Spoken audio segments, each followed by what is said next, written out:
El Señor esté con vosotros. Lectura del Santo Evangelio según San Juan. Al anochecer de aquel día, el primero de la semana, estaban los discípulos en una casa con las puertas cerradas por miedo a los judíos. Y en esto entró Jesús, se puso en medio y les dijo: paz a vosotros. Diciendo esto, les enseñó las manos y el costado. Y los discípulos se llenaron de alegría al ver al Señor. Jesús repitió: paz a vosotros.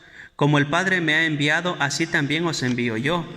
Y dicho esto, exhaló sobre ellos su aliento y les dijo: recibid el Espíritu. A quienes les perdonéis los pecados, les quedan perdonados, y a quienes se los retengáis, les quedan retenidos. Palabra del Señor. Tengan la bondad de sentarse, hermano. Celebramos hoy la solemnidad de Pentecostés. Con esta solemnidad concluye el tiempo de Pascua. A lo largo de este tiempo hemos insistido en una frase o en una idea, y es la siguiente: la celebración del misterio pascual de Cristo, es decir, pasión, muerte, resurrección, ascensión del Señor y el envío del Espíritu Santo. Eso es lo que celebra la Iglesia en la misa, en los sacramentos. La Iglesia continuamente nos invita a celebrar el misterio pascual del Señor, es decir, estos 5 elementos que ya os he dicho: pasión, muerte, resurrección, ascensión del Señor y el envío del Espíritu Santo. En la primera lectura hemos escuchado lo que sucedió aquel primer nuevo y gran Pentecostés. ¿Por qué digo primer nuevo y gran Pentecostés? Porque la fiesta como tal era una fiesta judía. Pentecostés era una fiesta judía en que se celebraban diversas cosas. Era una fiesta agrícola en que se daba gracias a Dios por los frutos de la tierra, la fiesta de las cosechas. Además, era la fiesta en que se daba gracias a Dios por la alianza, porque Dios en el Sinaí hizo una alianza, hizo un pacto con el pueblo. Y en el contexto de esta fiesta judía, cuando habían pasado 50 días después de la resurrección, el Espíritu de Dios bajó sobre los discípulos de Jesús y los llenó, dice la primera lectura que hemos escuchado, y quedaron todos llenos del Espíritu Santo. Qué bonito es escuchar esa experiencia, ese Pentecostés que pasa a ser un nuevo Pentecostés, porque a partir de ahí se va a contar con el auxilio, con la gracia del Espíritu. Jesús mismo ha dicho: es necesario que yo me vaya, porque yo me voy, os voy a preparar una morada, pero también cuando yo me vaya, os enviaré el Paráclito, el Consolador, la promesa del Padre. Pues han pasado 50 días de la resurrección de Cristo y hoy celebramos la gracia del Espíritu. Nosotros a menudo compramos zumos, todos aquí hemos comprado un zumo de naranja zanahoria o de cualquier cosa. Y todos tenemos en mente una cosa cuando vamos a tomar un zumo, y es la idea de agítese antes de tomar, porque si no lo agitamos no sabe bien, ¿verdad que no? No, pues hay que agitarlo, hay que moverlo para que el zumo, el jugo, vuelva a estar bueno y se pueda beber tranquilamente, para que no quede en el asiento toda la esencia del zumo y nosotros no tomemos solo el agua sin sabor alguno.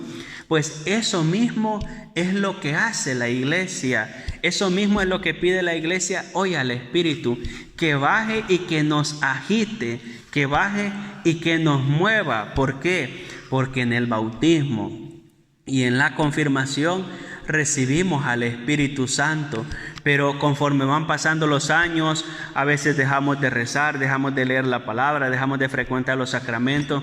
El mismo contexto social nos afecta, y entonces esa gracia del Espíritu va quedando como cuando el zumo ha estado 2 horas en un sitio y hay que agitarlo, hay que moverlo para que se pueda beber de nuevo. Pues hoy la Iglesia toda, en Italia, en España, en el sur de América, en Chile, Argentina, en el norte de América, Canadá, Estados Unidos, en África, en Asia, Oceanía, en Europa, hoy la Iglesia le pide a Dios una cosa: que el Espíritu baje y nos agite, nos mueva, que reavive en nosotros la gracia del Espíritu. Esa es la oración que le hacemos hoy al Espíritu.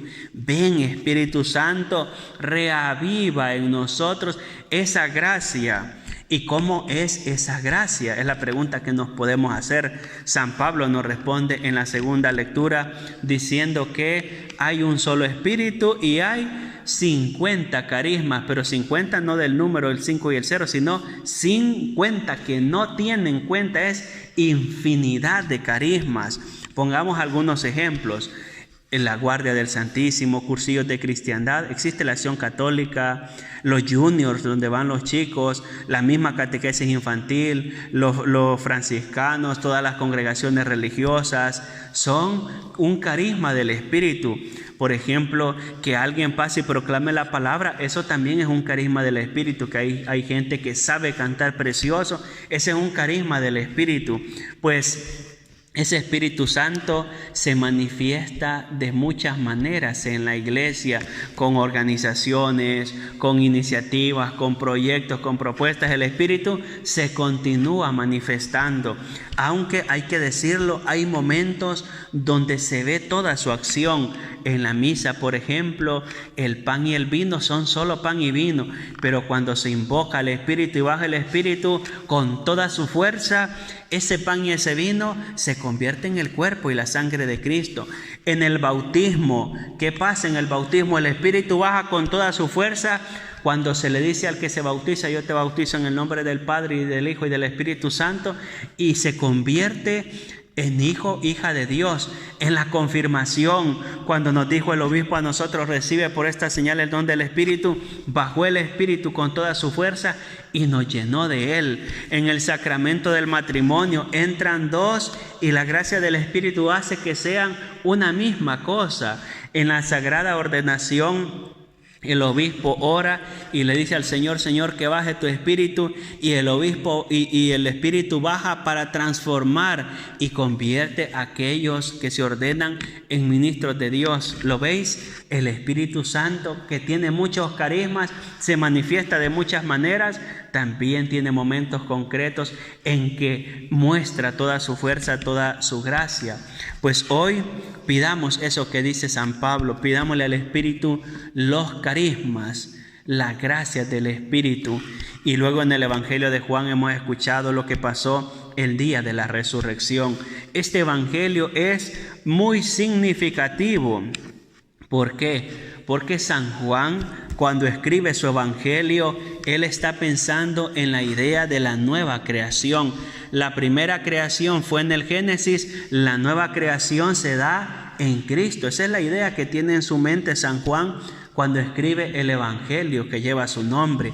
Y dice el texto sagrado que los discípulos estaban reunidos con las puertas cerradas por miedo a los judíos.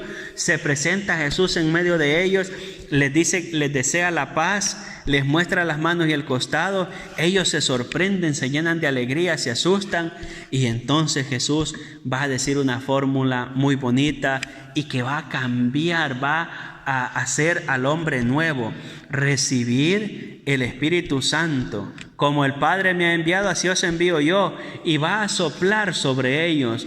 Reciban el Espíritu Santo, y a los que les perdonen los pecados les quedan perdonados. Y a partir de aquí la iglesia tiene la gracia de absolver los pecados en nombre de Cristo. El sacerdote, el cura, no absuelve los pecados en nombre propio, sino en nombre de Cristo. Y fijaros, dice Jesús: recibid el Espíritu Santo, y sopla sobre ellos. En la primera creación, cuando Dios formó al hombre y a la mujer, cuando tiene a Adán formado del barro, ¿qué es lo que hace Dios? Sopla sobre él y le da vida. Hoy Jesús resucitado hace lo mismo, pues el Espíritu Santo es quien hace nueva todas las cosas. Si queremos que el mundo, la historia cambie, tenemos que pedir más la ayuda del Espíritu. Tenemos que invocar todos los días al Espíritu Santo. Profesemos la fe.